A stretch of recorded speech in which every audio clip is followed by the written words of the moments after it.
everybody, happy Monday. So before we dive into today's episode, Stephanie, we need an update on what happened with the hurricane last week. Yeah. Well, so it ended up coming through my area as a cat 3, but it was not bad. Like it was so much better than it could have been. Um I actually did a whole episode on my other podcast about it because I was like my anxiety was at like a 10. Like I was freaking out by the time like the day actually came. And I went on TikTok and there were people from like all over the world that I've never seen before. They were just like in my For You feed and they were doing all of this like energy work with like calming the storm and like moving their hands and stuff. And I was like showing my mom, I'm like, look at this. Like there are people from other countries that are like just putting out all this energy. And she's like, well, let's try it. And so we're all like sitting there, we're like calming the storm. And my anxiety went from like a 10 to like a 1. Like I was so Awesome. calm. I fell asleep during the worst of it. And even when it got bad, like I recorded what it sounded like because it sounds so scary, you know? And my daughter was like freaking out. She's like, move. My son was like laying on the couch by the window. She's like, move him away from the window. What if something like breaks the window? And I was like, no, it's fine. And I was so calm. It was crazy. So anyhow, we need a new roof. Um, but that's it. Like that is the extent of the damage that we had and my parents had. My grandma had no damage at her house. Our neighborhood's fine. Inside of Tampa, there is some flooding, but they didn't get the 10 to 15 foot surge like everyone was worried about. Um, my husband's hospital is right on the water and they were totally fine. They had the hospital next to them flooded, so they're taking on their patients. But like, it's not like it was perfect, but it was as good as you could possibly hope for in terms of like Yeah. what we were expecting. So, like, if I could live through that, I could live through anything. So I feel like very, very good about how it turned out.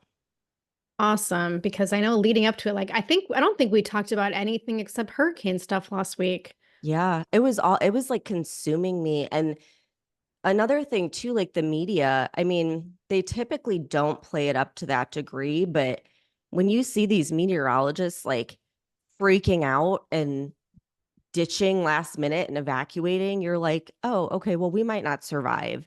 Like Yeah. that was my thought. Like we might not survive. And then the day of, I'm like, I cannot think like that. I've got to just like look at the best outcome. And yeah, it was totally fine. Everyone's good. I haven't heard of any injuries or anything so far and nothing like catastrophic. So yeah. Well, good. I'm glad because after Helene, like we didn't need something even worse. So, and I know Yeah. cleanup and everything is still ongoing with all of that, and that's still a shit show. But we're gonna break from the hurricane talk today and talk about another shit show, which is the fact that we are now what, 3 weeks away from the election. Which by the way, I did do my mail-in ballot voting like a couple weeks ago. So anyone out there who hasn't voted or is not sure if they're going to vote, like if I can do it from the Czech Republic, y'all better get out there and fucking vote.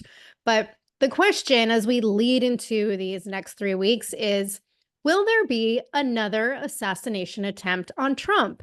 Because Stephanie, like this weekend, all the news was centered around this reported plot from Iran to kill Trump in retaliation for a drone strike from 2020 that Trump had ordered that killed, oh, I'm going to butcher this guy's name, Qasem. Salamani. Yeah, Soleimani. It was the first name, Qasem Like, Soleimani. yeah. Um, this was at an Iraqi airport back in January of 2020. And if you guys don't know who this is, as a little bit of backstory, he was Iran's most powerful general at the time. He led all of Iran's proxy wars across the Middle East. And I guess he was a very close confidant of Iran's supreme leader, Ayatollah Khamenei. And back during Trump's administration, the Pentagon had done an assessment and they basically said Soleimani was responsible for the death and maiming of thousands of Americans during the war in Iraq. So that's why they went ahead with this drone strike. And from what I read, like Iran's been making these threats against Trump for a while, but the DOJ is suddenly taking them seriously. Like, why now, right? And they're saying this isn't a bluff. So the DOJ Assistant Attorney General for National Security, Matt Olson, over the weekend, he said, quote, "This is extraordinarily serious. Iran has made it very clear that they're determined to seek retaliation against former officials in connection with the Soleimani strike," end quote. And apparently, Iran has like a hit list of all the national security officials who were part of Trump's cabinet at the time. And on Saturday, Politico reported that they interviewed like 24 people who have direct knowledge of this, Soleimani strike and the assassination attempt threats against Trump, and both current and former US lawmakers, Secret Service agents, congressional aides, senior US officials. And the article stated that they, quote, collectively painted a picture of a pervasive assassination threat that is much more concrete than the graphic videos, brash proclamations, and menacing social media posts that have found their way into the public eye. They detailed hacking and surveillance efforts against the former officials and their family members, a drumbeat of personal FBI warnings about new threats from Iran, increasingly tense discussions about how to protect individuals amid ongoing plots, and efforts by suspected Iranian operatives to trail a U.S. official during a trip abroad, end quote. The article also talked about how the government, I guess, has not been providing enough security details for these officials who are being named by Iran. And these people are spending like hundreds of thousands of dollars every year on security for themselves and their families. And according to a former senior Trump admin official, he said that what's happening with these current threats from Iran, he said it was, quote, historic, different, and new. We've never had former national security officials, a cabinet member, that have had this risk profile from a foreign adversary, end quote. So in addition to Trump, the hit list includes Mark Esper, who was his Secretary of Defense, Mark Miley, who was chair of Joint Chiefs of Staff, Paul Nakasone, head of the NSA and U.S. Cyber Command under Trump, Kenneth McKenzie, who was the head of U.S. Central Command, Mike Pompeo, Secretary of State, and Brian Hook, who was the State Department Special Rep for Iran. So in light of these threats, I guess the Trump campaign requested military aircraft and vehicles to transport Trump around during the next few weeks of the campaign. And I was surprised by this. On Friday, Biden made a speech and told the DOD to work with the Secret Service and give Trump what he needs. And he basically said, quote, as long as he doesn't ask for F-15s, I've told the department to give him every single thing he needs as if he were a sitting president. If it's within that category, that's fine, end quote. Okay, so reading all this shit, Stephanie, like, I'm sure this threat from Iran is legitimate, but there's a part of me that's like, is all of this emphasis on the Iran threat all of a sudden just a decoy so that when the next assassination attempt occurs from the left, they can blame it on Iran? Like, what do you Yeah, think? that's exactly what I was thinking. Like, it takes the heat off of the Secret Service and the Biden Harris administration for the assassination attempts. But as you were talking, I was also thinking if anything funny happens with the election, like technologically wise or whatever, now they've set it up where they could just blame Iran, Yeah. and it just the timing of it, it's like, yeah. And then the other thing that I was thinking, and this is more far-fetched, but remember I played that clip of like the Muslim woman at the DNC saying like she would rather vote for Trump than Kamala. Like maybe by putting this out there, they're trying to say like, well, the Middle East hates Trump or something to try and like sway those voters that they're losing. I mean, I don't know, but do I think that whatever it is, it's in the best interest of Trump? No. Unless Biden's like turning on Kamala, just kind of like how he stuck up for DeSantis. He totally seems to be like, didn't he even last week, like he gave a press conference at the same time she was giving like a campaign speech or something. But you just reminded me of another article that I read And I don't know if you remember this. The mayor of Michigan, he's a Muslim guy. He's an Arab immigrant from Yemen. And what's his name? Amar Ghalib, and he's the mayor of this Hamtramck, Michigan. And last month, he basically like voiced his support for Trump. And he's like a total pro-Palestinian activist. And there's this whole progressive movement called the Uncommitted Movement, which has like 100,000 voters in Michigan that are a part of this movement. And they've basically like when this whole thing with Israel and Gaza started, they've been part of the whole pro-Palestinian movement. And I guess there's like what, 150,000 people, like Muslim people that live in Michigan. And when this mayor started voicing his support for Trump, I was reading this article in the Washington Examiner that was talking about how, okay, they don't, this uncommitted movement, like they're not supporting Kamala. And now that this mayor is like, we're supporting Trump, this could flip Michigan if that many voters put in their support for Trump. Yeah. Yeah. Because these people are looking at it and they're like, we didn't have wars under Trump and Right. now we do. And this could be, the Democrats trying to make it look like there's more of a risk of World War III with Trump because Iran's like out to get him when Right. that's so far from the truth. I mean, they steered clear of him. He had things, reined in and under control. And not to mention, both attempted assassins were like liberal white guys, like they weren't Iranians.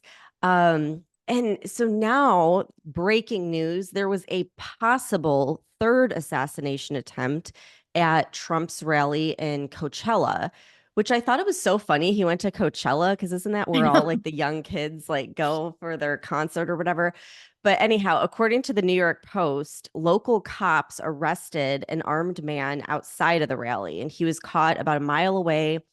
And the thing that I think is so weird is he had a phony press and VIP pass to the rally. And he also had a loaded shotgun, handgun, and high capacity magazine. Riverside County Sheriff Chad Bianco said, quote, we probably stopped another assassination attempt, end quote. And according to the article, the man's name is Vem Miller, and he's believed to be part of a right-wing anti-government organization and was plotting to kill Trump. For whatever that's worth. I don't know that I believe anything just yet until we get more facts. But despite the fact that, the sheriff thought that this guy was planning on assassinating Trump, he was booked for possessing a loaded firearm and a high capacity magazine and was released after posting $5,000 bail. And I'm like, what? And so this guy, I guess he had a UCLA master's degree and in 2022 actually ran for Nevada State Assembly. And yeah, the suspected presidential assassin was released on $5,000 bail. Like all I can think is that's California for you, and if this were a Kamala Harris rally, Tara, do you think that they would have released him on $5,000 bail, or would he be thrown in jail alongside the January Sixers? Yeah, not only would he be in jail, but like Kamala would be using this situation as a photo op to showcase her, tough on crime California prosecutor image. But this is an interesting story, and I don't know what to believe because Fox News interviewed this guy after he was released from jail. And he's saying like all the claims against him are false. He said he always travels with guns ever since he started getting death threats for launching an anti-censorship media campaign called America Happens Network. He claims he's, quote, 100% a Trump supporter. It sounded to me like the guy was all over the place, though. He's said he's not right wing, anti government, and the sheriff's department accusing him of that is nonsensical. He said he was a Democrat growing up and he thought Obama was going to save the world from needless wars and censorship. And then he was supporting Bernie Sanders until he realized the implications of socialism. And then he said now he's more Republican, but then he also described himself as libertarian. And he said he's, quote, all in, end quote, with Trump since 2018. because he thinks Trump is a visual example of freedom of speech and he deeply admires him and said Trump's brave for going after the media. And then this guy referred to himself as a closet individual in terms of his political beliefs, because I guess he worked in Hollywood where those beliefs aren't accepted. He said he reported the guns to authorities at a checkpoint to get into the rally on Saturday, and the documentation that he had was legitimate, despite the sheriff's department saying it was fake. And it's fucking weird, right? He told Fox News, quote, I've literally never even shot a gun in my life. I don't know anything about guns. I am beyond a novice, end quote. So, who the fuck has never shot a gun and is carrying around a shotgun, a handgun, and a high capacity mag? Like, that makes no sense. And then I guess he also had multiple passports and IDs in his vehicle. And the sheriff's department said they were fake, but he told Fox News that they were all legitimate. And the reason he has multiple documents is because he's Armenian. And so some of the documents have his full Armenian name in them, and some don't, because using the documents with his full name in some places around the world could get him killed. Like, it's a fucking bizarre story to me. I felt like his explanations were a bit suspect, but either way, I feel like there's more attention on this and these, like Trump assassination focus, then I feel like they're just setting us up for the next one, whether this one was legitimate or not. Yeah. Yeah. And nothing about that makes sense. They wouldn't let him through at a checkpoint if he had weapons. Right. Like it's just, and then as a gun owner, maybe you have a handgun, but not a shotgun, and you like in your car, and then you don't do that in California. Like, aren't they super anti-gun? So, like, yeah, I'm not buying any of it. And then that's what got me, like the fake IDs and passes and documentation. It's like something weird is going on, and yet they just released him. Like, Right. come on, it's absolutely ridiculous.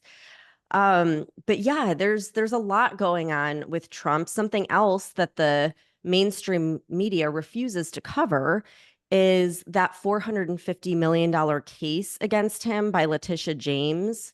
It went to the New York Appellate Court, and multiple judges called the case troubling.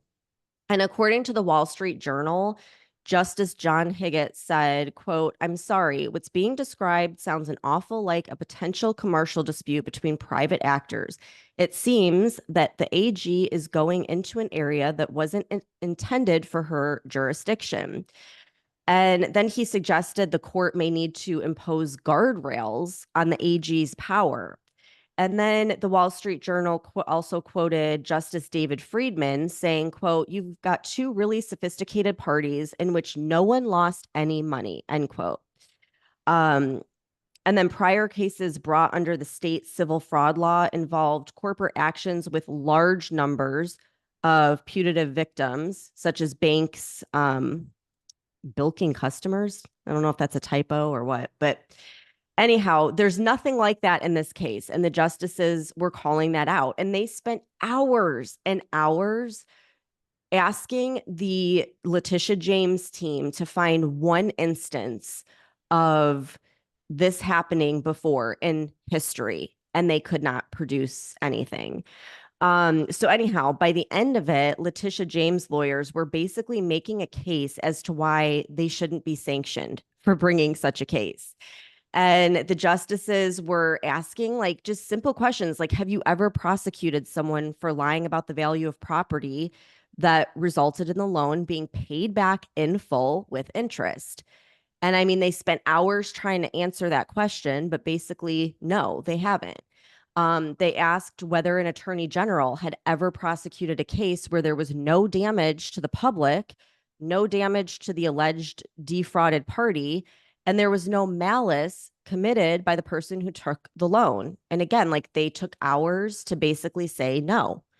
And by the end, it sounded like the attorney generals were like in hot water because the justices noted that no case like this has ever been brought in the history of our country. And not just in New York, but like the entire country. This is unheard of. And, they were saying it appears this case was brought because Trump decided to run for president. So the lawyers that brought the case, instead of defending their argument, they were basically defending themselves at the end of it, because it's like the justices were pretty much saying like these are political, motives that Letitia James and the Democrats decided to play with attacking their political opponent. And if that's true, that violates numerous regulations. It's obviously election interference. So I think that they sort of realize they're in hot water. Um, and they just don't want to get sanctioned at this point. So it's looking like it's in Trump's favor. Um, I'm sure Letitia James and her entire office is probably like shitting their pants right now, but we're not going to know anything for about a month. And I mean, it is possible that they could rule prior to the election, but it could be after, but it looks like it'll be in Trump's favor, most likely. This case is such a fucking waste of taxpayer dollars. Yeah. I mean, what a sham. The whole thing's a fucking sham. But when you mention this, I didn't find a single article talking about it, which I think is wild. But it's like New York is a den of corruption, right? And did you know Letitia James is considering running for mayor Are you of New kidding York me? City? Yeah, Because I the other can't. one's in jail? Right. Right. Now that Adams has been charged with federal bribery and all these campaign finance offenses, she's, want to throw her hat in the ring to run for mayor. And I'm guessing that bringing attention to this probably would not be the best look for her campaign. Yeah. Well, and it's like his whole office. Like there are multiple people in these official titles in New York that are getting arrested now. And the thing is, like, even if the justices side with Trump, no one's going to be held accountable. They kind of like are threatening sanctions, but I doubt it. Like nothing's going to happen to her No, of for course. playing these political games, which just drives me crazy. I mean, it should not have happened, and I think that there should be some kind of penalty, but I won't hold my breath for that. Agreed. So I thought I would keep this tradition alive of ending with something funny or positive. And I have a clip of Saturday Night Live, which I quit watching them years ago because they've just leaned like so left. But Team Trump actually posted this clip, and it is of Maya Rudolph playing Kamala, and it's so spot on. I have to play it for you. So listen to this. That you keep in your glove compartment. Oh, BP Harris. Steve, look, raised in a middle class family, all right? Oh, here we go. Okay, my mother raised my sister and me, all right? Yeah. She worked hard and saved up. Yeah, And we had a second mother too. Okay. Did that mother have a glove compartment? Small business owner named Miss Shelton. Okay, we got that. Something that you keep in your glove compartment. Oh, a Glock, Steve, a big old. So If I had my eyes closed, I would have thought that was Kamala. I know, like spot on. She did such a good job. And like it's so funny because that's literally her answer. Like that was exactly the way she answers any question during any interview. I'm from a middle-class family, so I had to play that. I thought it was too good. That was awesome. All right, well, we'll stay on top of any updates going on. It's almost here. I can't wait for this election to be over. It's like I'm on pins and needles just waiting for more crap to happen. I know, because I feel like either way it goes, it's going to be a shit show. Like, Oh yeah. it's just going to be chaos no matter what, and it stresses me out. And like last time, I don't think we'll have an answer right away. They're gonna drag it out, I'm sure. So we'll be on top of it. We'll bring any new updates to you guys. So thank you for tuning in. I hope everyone has a great week, and we'll see you back here on Wednesday.